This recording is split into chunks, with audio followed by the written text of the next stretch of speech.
کہ آج کل لوگ بہت زیادہ پارٹیوں میں تقسیم ہو چکے ہیں، تنظیموں میں تقسیم ہو چکے ہیں، اور یہ کوئی بری بات نہیں ہے کہ کوئی کسی تنظیم کے ساتھ تعلق رکھتا ہے. بری بات یہ ہے کہ اپنے تنظیم کو فالو کرنا اور اس کے جو مد مقابل ہے اس کے خلاف باتیں کرنا، یہ ہمارا مزاج بن چکا ہے. تو اتحاد و اتفاق کے حوالے سے کہ اختلافات باپ کا بیٹے کے ساتھ ہوتا ہے، بایو کا آپس میں ہوتا ہے، تو اس کا یہ مطلب نہیں ہے کہ آدمی اس کی تذلیل کرے، بلکہ اختلافات کی حدود کو سمجھنا چاہیے، آداب کو سمجھنا چاہیے. تو آج مفتی صاحب یہ بات ذکر کرے کہ اختلافات اپنی جگہ پر، لیکن ساتھیوں کو چاہیے کہ وہ اتحاد اور اتفاق کا مظاہرہ کرے، اپنی ویڈیوز کو، اپنے پوسٹوں کو منفی انداز سے پیش نہ کرے. حضرت مفتی صاحب نے سوال کے اندر جواب بھی ذکر فرمایا ہے. اگر کوئی سمجھے کہ ایک ہے اپنے تنظیم کو فالو کرنا اور تنظیم کے اندر کارکن بننا، یہ واقعی کوئی ایسی بری بات نہیں ہے، لیکن ایک ہے تنظیم پرستی، جس کو مفتی صاحب نے ان الفاظ میں تعبیر فرمایا کہ اپنے مد مقابل کی تذلیل کرنا. تو یہ ہے تنظیم پرستی. تو ایک ہے تنظیم کے اندر رہتے ہوئے دین کا کام کرنا یا دنیا کا کام کرنا، یہ زیادہ برا نہیں ہے، لیکن تنظیم پرستی اپنی تنظیم کو وہ مقام دینا جو مقام رب کا ہے، کہ جو میرے رب کا مخالف ہے بس وہ میرا مخالف ہے، جو میرے رب کا دشمن ہے وہ میرا دشمن ہے، یہ مقام تنظیم کو دینا، یہ واقعی انتہائی خطرناک بات ہے، میرے خیال میں کفر کے زمرے میں آتی ہے. باقی رہی لوگوں کو ہم ان چیزوں سے نکال کر کے اتفاق اور اتحاد کی طرف کیسے لا سکتے ہیں، تو میرے خیال میں صحابہ کرام کے اور رسول اللہ صلی اللہ علیہ وسلم کی سیرت طیبہ کے اندر ایک واقعہ مشہور ہے کہ ایک آدمی جو اس وقت مسلمان نہیں ہوئے تھے لیکن اس کا بھتیجا مسلمان ہوا تھا، وہ اس کے بت کو لے جا کر کے کبھی گندگی میں گرا تھا تو وہ جا کر کے ڈھونڈتا، جب وہاں سے نکالتا گندگیاں صاف کر کے پھر رکھتا، پھر دوسری مرتبہ لے جا کر کے کہیں اور گراتا اور پیشاب، کتے کا پیشاب کرواتا، تو وہ وہاں سے نکال کر بالآخر وہ سمجھ گیا کہ آخر تو اگر خدا ہوتا تو روزانہ ٹھٹھیوں سے نہ نکلتا. تو اتفاق اور اتحاد کے لیے میرے خیال میں سب سے پہلے یہ ضروری ہے کہ جس بت کو لوگ عبادت کرتے ہیں اس بت کو توڑا جائے.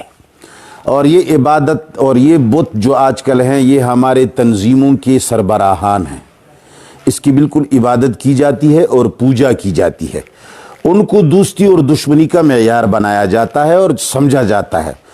تو سب سے پہلے زمینی خداؤں اور بتوں کو توڑنا اور ان پر کلام کرنا، لوگوں کے ذہنوں میں ان کی بندگی بٹھانا کہ یہ بندے ہیں، یہ مخلوق ہیں، یہ کچھ کرنے والے نہیں ہیں. جب ان کی بڑائی ان کے ذہن سے نکل جائے تو پھر رب کی بڑائی کام آئے گی. اس لیے پشتو میں وہ جو مشہور شعر ہے چت دمرا لوئے ملما و کور طبیائے اول غولے دے صفا کا لخشا کا، جب تم دل میں رب کو رکھنا چاہتے ہو تو مخلوق کو پہلے نکالو. جب تک تم اس گندگی کو ذہن سے نکالو گے نہیں تو پاکی آئے گی اس میں نہیں، اس لیے کہ ہمیشہ نتیجہ اخذ ارذل کا تابع ہوتا ہے. تو سب سے پہلے مخلوق کی خدائی اور ربوبیت کو لوگوں کے ذہنوں سے نکالنا اور پھر رب کی بڑائی اس دل میں سجا کے رکھنا. تو جب اللہ کی بڑائی جس دل میں سج جائے گی تو وہ سارے لوگ پھر ایک ہی شمع کے پتنگ ہوں گے اور ایک ہی جگہ جمع ہوں گے. میرے خیال میں مسلمانوں سے میری درخواست بھی یہ ہے کہ خدا را تنظیموں میں جو کو کام کرنا ہے ان کو اعلیٰ سمجھو، ان کو معبود مت سمجھو، اپنے دل کے اندر بہت بڑے رب کی محبت رکھو، دوستی اور دشمنی کا معیار رب سمجھو. تو میرے خیال میں اتفاق و اتحاد کی ضرورت بھی ہے. کفر کہاں سے کہاں پہنچ گیا، ہمارے گھروں میں پہنچ گیا، ہماری عزتیں خطرے میں ہیں، ہمارے مسلمانوں کی عزتیں لوٹی گئی ہیں، علاقے ہم سے چلے گئے. سارے اسلامی ممالک پر، بیت المقدس جیسی جگہ پر کفر کا قبضہ ہے، فلسطین جیسے انبیاء کے علاقے میں اسرائیل کیا کچھ کر رہے ہیں. تو میرے خیال میں سارے گندگیوں کو بالائے طاق رکھتے ہوئے قرآن اور سنت پر مجتمع ہونا چاہیے اور ان بتوں کو دل سے نکال کر کے رب العالمین کو رکھنا چاہیے. میرے خیال میں اگر مجھ سے کوئی تیزی ہوئی ہوں باتوں میں تو میں اللہ سے معافی چاہتا ہوں اور مسلمانوں سے بھی. وما علینا. میں یہ بات ذکر کروں گا، آپ لوگوں کے ذہنوں میں ایک شخصیت بیٹھی ہوئی ہوگی کہ آپ یہی سمجھتے ہوں گے کہ مفتی صاحب اس کے خلاف بات کر رہے ہیں. یہ بات قطعاً نہیں ہے، بلکہ مفتی صاحب کا مقصد ایک عام ہے کہ جس کو بھی کوئی اپنا الہ سمجھے، اللہ کے حکم کو چھوڑ کر، چاہے اس کا باپ ہو، چاہے اس کی ماں ہو، چاہے اس کے استاذ ہو، چاہے اس کا بھائی ہو، تو وہ اس کا رب ہے. کوئی خاص شخصیت پر رد کرنا مقصود نہیں ہے کہ لوگ پھر یہی پروپیگنڈا کرے کہ مفتی صاحب کا مقصد کوئی خاص شخصیت ہے. خدا را کوئی خاص شخصیت مراد نہیں ہے، اور ان چیزوں سے اپنے آپ کو بچائیے. مفتی صاحب بھی تشریف فرمائے ایڈیٹنگ سے کہ مفتی صاحب کا بیانہ ہوتا ہے اور ساتھ کسی اور کا بیان، اور پھر لوگ یہی سمجھتے ہیں کہ مفتی صاحب محترم اس پر رد کر رہے ہیں. جب مفتی صاحب نے صراحتاً کسی کا نام نہ لیا ہو تو آپ خود اس کا مصداق ڈھونڈ کر اس کے ساتھ نہ لگائیے. یہ بہت بڑی بہتان ہے اور بہت خلاف ورزی ہے اور اللہ تعالیٰ کی حکم کی نافرمانی ہے.